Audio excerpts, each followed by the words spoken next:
My name is Paula Swain. I'm a financial planner with the Financial Center for Women. And today I've asked my friend, Steve Kandt, to come in and talk to us about how to sell a business. So Steve, I'm going to allow you to introduce yourself, and thanks for stopping by today.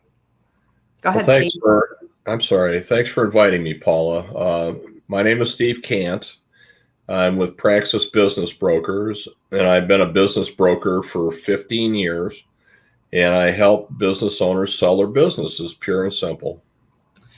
Okay, so we've worked together several times in helping businesses business owners sell their businesses, and there's some initial steps that need to be taken. So we know that first of all, you have to want to sell it. So what are some of the reasons why somebody would want to sell their business? Well, it's pretty straightforward, really. Most people either want to retire or they're sick and tired of the grind associated with being in that business or as an owner as opposed to being an employee somewhere else. Regrettably, sometimes people have health considerations that are causing them to sell the business. So how long, so what is the very first thing you need to do when you're going to sell your business? Well, in my view, the first thing to do is to seek out the advice of a financial planner. Like me. That's you. And if you don't know where you're going, namely, how much money do you need to comfortably live your retirement or your post-closing career, then whatever decision you make will quite possibly be the wrong one. So that's like, I just worked with a client, and we sat down, we worked out what he's going to need for retirement first and foremost. And we knew that the business was a large part of his retirement. So we had to determine, first of all, how much he needed from that business to fund his retirement after taxes. So what he was going to really walk away with from that business.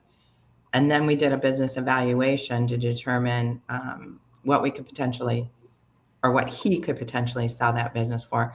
And good for him, because there was enough to fund his retirement, and actually he would probably have even extra money. So I know how I went about finding the valuation of the business, but how does a business owner determine what their business is worth? So you have two primary choices. One is to hire the services of a business broker such as myself. The second is to seek the advice of your CPA or accountant if you have one. Presumably you do. CPAs usually aren't in the business of doing the valuation, but they might point you in the direction of a broker that can help you, or they might know someone in accounting in general that does that as a specialty. Right. I know, like, working with some business owners, they'll automatically go, well, my business is worth, $1 million. But realistically, when you just because you have $1 million in sales doesn't mean that your business will sell for $1 million. It could actually sell for half that, correct? That is correct, regrettably. Sometimes people read the financial news and develop a vision that their business is worth 10 or 12 or 14 times EBITDA because that's the valuation placed on publicly traded companies. You're not in that space. That's not what privately held businesses are sold for. So you need to start with the understanding and the presumption that you're probably looking at a multiple of what I'll call cash flow of somewhere between 2 and 4 times the cash flow.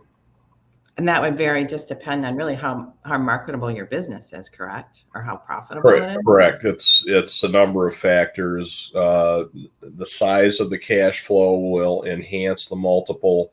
The type of a business you're in, computer software and services, for example, is going to carry a higher multiple than a salon or something of that nature. Right. If you're in a market that is not served by a competitor, that can enhance the value. If you have a product that other people do not have and would like to begin selling, that can enhance value. There are some others on the positive. There's also negatives. One being if you have a business where you have a significant customer that represents 40 or 50% of your revenues, that's a huge negative. I think we see that a lot in the Detroit area, because you'll have some of these small manufacturers that their largest client might be the big three. Yeah. And they're not diversified within their business. And if they lose those contracts, they basically are going out of business. That's correct. If you have certainly two, well, one's bad enough, but if you have two or three, banks will not be likely to fund any kind of a sale, and buyers will offer you a lower price. Okay, so step number one would be I reach out to a financial planner to determine what I need for retirement. Step number two would then be to determine the value of the business. Right. And well, really, once you're returning the value of the business, it's also then, is it sellable? I mean, we talked to a woman the other day who had a business that, we both came back to her and said, you've got nothing to sell. So she thought she did, but she really didn't. So, first you got to determine, I guess, can you even sell the business? And so I would say that somebody should reach out to you first, me, and then you, and determine, That's right. I'm the cold shower for many business owners, and I believe in telling business owners all the bad news up front, and then they can make their decision based on that and the value and the financial advice that has been received. So, part of the valuation process is really an attempt to determine salability. And the biggest and most important factor is cash flow. If you don't have a cash flow north of $100,000, it gets difficult. Why is that? Because people want to have enough income after paying themselves and paying the debt service on the purchase of the business to live. And so figure $60,000 for a small family is kind of the minimum to get by. Maybe you're married and your spouse is working, so that helps. But if you don't have a cash flow, absolute bare minimum of 60, that's not a very attractive business for somebody to buy. Yeah, and nobody ever wants to go through life just getting by. Ideally, not to be able to take that business and grow it too. Yep. Well, thanks, Steve. We're going to cut it off right now. So I want to say thank you for taking time. And if anybody has any questions about, or has any interest in selling their business, give Steve or I a call. Thank you, Steve. Thank you, Paula.